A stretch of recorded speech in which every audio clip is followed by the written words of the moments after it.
Yo! What's up mga tol? What's up mga tol? Nandito na naman tayo sa ating bagong episode na Dito! Kinangalaw, usap ulit tayo. Top 10 na listahan na mga bagay na nabago sa akin simula nung naging OFW ako. Para palagay ko ay magsisilbing inspiration sa mga nag-a-aspire na pumunta sa ibang bansa o nagpaplanong magtrabaho o mga nag-uumpisa pa lamang na nag-OFW. Gamit na nga pala natin yung bago natin si Pixie. Yung ating bagong cellphone. So ang number 1 sa listahan natin ay ang financial stability. Syempre, hindi naman natin maitatanggi na medyo okay, di ba, ang sahod sa ibang bansa. So, yun yung main goal natin kung bakit tayo nangingibang bansa. Financial stability o kahit man lang maging sustainable yung pamumuhay natin sa araw-araw. Yun yung palagay ko inabago para sa sarili ko. Yan, pumasok na yung mga investment, syempre yung mga basic na pangangailangan na dating pinoproblema namin na sa simpleng yung kakainin sa araw-araw, hindi na namin yun pinoproblema ngayon at ng pamilya ko. Ito, sa number 2, ito ay magandang baon din ng OFW. Ito yung patience and maturity. Nagkaroon tayo ng, ako, para sa sarili ko tol, di ba 18 lang ako? 19 years old ako nag-start mag-abroad. So talagang parang hininog ako sa pilit. Kumbaga masasabi ko na rin siguro na inugat na ako sa pagbabarko.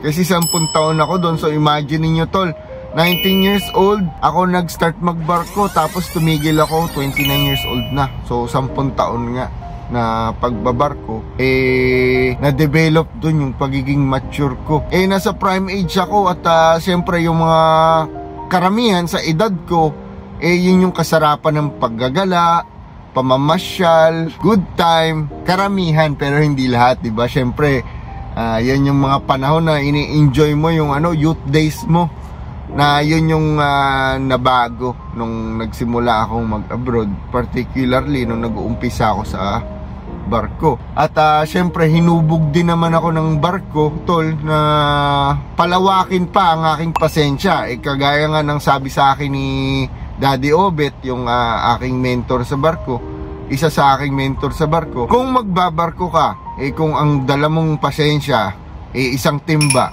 dalawahin mo na yan. Totoo yun tol. Kailangan mahaba ang PC mo, lalong lalo na kung nagtatrabaho ka sa kusina. Tayo na lamang ang mag-a-adjust. Ito sa number 3 tol, ito yung number 3. Ito natutunan ko na i-value yung mga bagay na pinagtrabahuhan ko, na mas doble. Kung dati talagang pinagtutuunan ko na pansin na i-appreciate yung bagay na pinaghirapan ko, mas naging doble yun mula nung nag-abroad ako. Imagine niyo tol, lahat ng bagay na pinaghirapan mo, pinagtrabahuhan mo, yung hard days, earned money mo, hindi mo pinita sa puno yung kinita mo rito. Kaya mas magiging wise ka sa pag-handle ng pera. So hindi man magiging popular opinion to, syempre yung mga friends natin from before, hindi natin may iwasan na magiging mas distant tayo dun. Totoo yun tol, mangyayari yan, na parte siguro ng pagmamature yun, na friends pa rin naman natin sila, pero magiging taliwas na yung ating priority kasi na parang meron ka ng sariling set goal na ine-aim na hindi nakagaya dati. Kaya masakit man isipin na magiging limited na yung oras na may spend natin sa mga friends natin dati. Tapos dyan na makakapasok tol yung number 4 natin. Ito yung nag-enable sa akin tol, yung number 4, para magkaroon ng pakialam sa mga bawat obligasyon na ibinibigay sa akin. Napaka-importante ng pakialam o care tol. Napaka-importante yan. Kasi pag meron kang pakialam sa bagay na ginagawa mo, mas magiging madali ang trabaho at mas makakaisip ka ng ways kung paano lusutan yan. Kasi meron kang pakialam, hindi mo lang yan tinatrabaho dahil sa sweldo ka by the end of the month, sa sweldo ka by the end of the week. Dapat magkaroon ka ng pakialam sa ginagawa mo. Kasi doon papasok yung pagmamahal. Yung pagmamahal sa craft na ginagawa mo. Hindi lang basta para ka nagtatrabaho ng robot para meron kang makuhang pera o may sustento sa pamilya mo. Dapat mahalin mo yung bawat trabaho na yan kasi ito yung obligasyon. Yan yung dahilan kung bakit nadadala mo sa magandang eskwelahan yung mga anak mo. Yan yung dahilan kung bakit nakakain na ng pamilya mo yung mga gusto nilang kainin. Yan yung dahilan kung bakit nakakabili ka ng mga ganitong gadget, mga ganitong mga bagay na gusto mo na pinapangarap mo lamang noon. Diba? Yan yung dahilan kung bakit yun yung tinatamasa mo ngayon. Kaya dapat magkaroon ka ng pakialam at tulungan mo rin naman yung mga tao o yung kumpanya na tumulong sa'yo upang mabuksan yung pinto ng opportunity para mabigyan mo ng magandang buhay yung pamilya mo. Two-way road, tol, di ba? Hindi lang ikaw ang magbe-benefit. Magbe-benefit din yung business na nagbigay sa'yo ng opportunity na yun, di ba? Yun. Ito sa number 5, tol. Naging mas organized ako sa mga bagay na dapat pagtuunan ng pansin. Mas naging organized ako sa financial obligations ko. Mas naging organized ako sa time management ko. Mas naging organized ako sa oras sa pamilya ko na tatalakayin natin mamaya. Ito, sa number 6, open a much more close ties to my family members. Mas naging close kami. Kasi nga, very limited yung panahon na nandoon ka sa, sabi nga, di ba, distance makes you love a person much more. Di ba? Kasi, yung distance, yung emptiness na nararamdaman mo, mas napapahalagahan mo yung absence mo sa pamilya mo while you were working abroad. Mas napapahalagahan mo yan, tol. Siguraduhin natin na sasamantalahin natin, avoid na natin yung mga unnecessary na tampuhan kasi maiksi lang ang buhay. Tapos tayo naman sandali lamang nagbabakasyon sa atin. Samantalahin na natin na kasama natin yung pamilya natin. Maging much more mas open tayo into loving our family much more. Kasi very limited lang yung oras natin na makakasama sila. Pagkatapos nun, magbabakasyon tayo, babalik na naman tayo sa dati nating buhay sa abroad. Isa pa, tol, uuwi tayo sa atin. May mga taong nawala, may mga tao na hindi na natin kasama, na dati natin kasama. Mangyayari yan, tol. Nangyari na sa akin yan. 2 beses na umalis ako, na hinatid pa ako ni Lola. Yung lolo ko, nagpaalam pa ako. Pagbalik ko, wala na. So yun, yung mga bagay na dapat sasamantalahin natin. Kasi may mga pamilya tayo na hindi natin may expect na wala na, hindi na natin kasama. Mabilis lang ang oras kasi, tol. Kaya hanggat maaari, pag nagbabakasyon tayo, isasamantalahin natin lahat ng tao. Ipakita natin lahat ng love and affection habang nasa Pilipinas tayo. Walang bayad dyan, tol. Walang bayad dyan. Walang bayad magpakita ng pagmamahal sa pamilya. Pamilya mo yan. Huwag natin kakalimutan yan. No matter how much you earn, no matter how much you've saved, no matter how many your investments are, huwag natin kakalimutan yung pamilya natin. Sa number 7, natuto akong maging mas malakas na tao. Mentally and physically. Naramdaman ko yan sa sarili ko. Before, tol, I was very weak in terms ng nagkakaroon agad ako ng breakdown. Sa pressure, nagbe-breakdown agad ako. Nagkakaroon ako ng meltdown. Pagka medyo napagod ako, nahirapan ako sa trabaho. Yun yung nabago sa akin, tol. Continue to strive and push forward. Yan yung mga bagay na...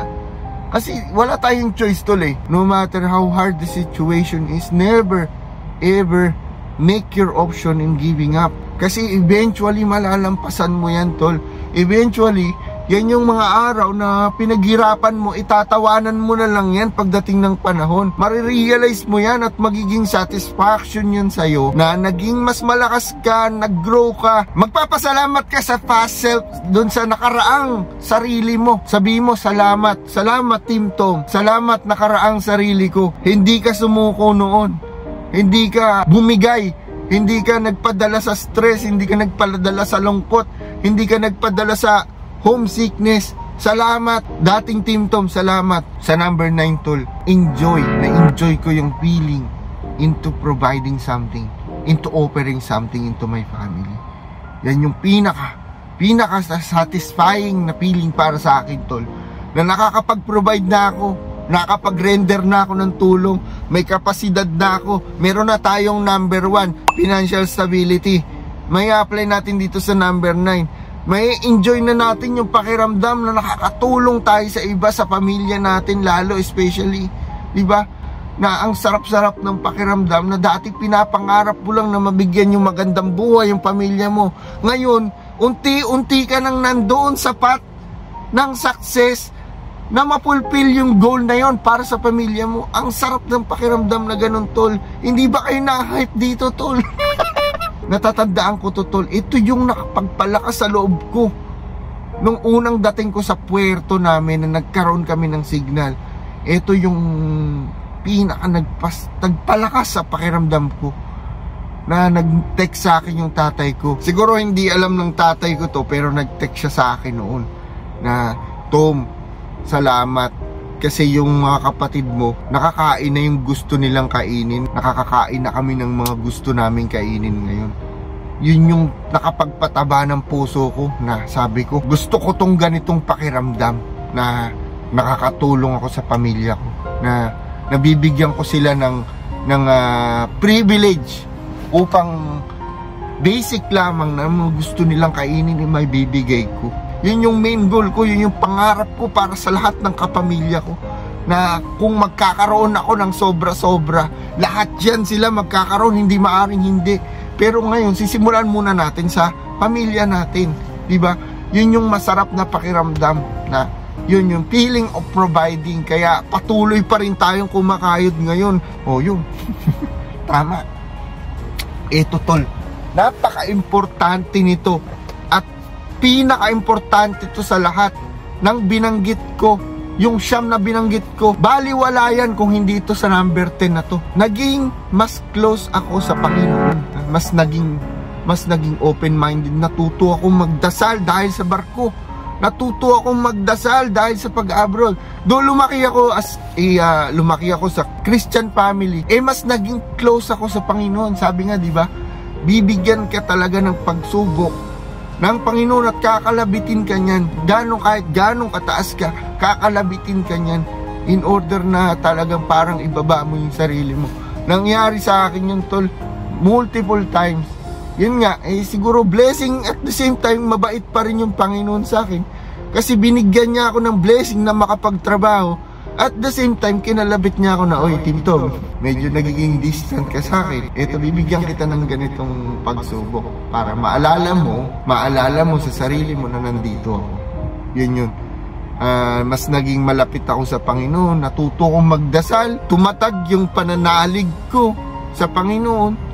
At palagay ko yung mas naging a better person ako. May mga kaibigan ka, pero hindi ka niyan matutulungan all the time. Pero ang Panginoon, laging nandyan yan.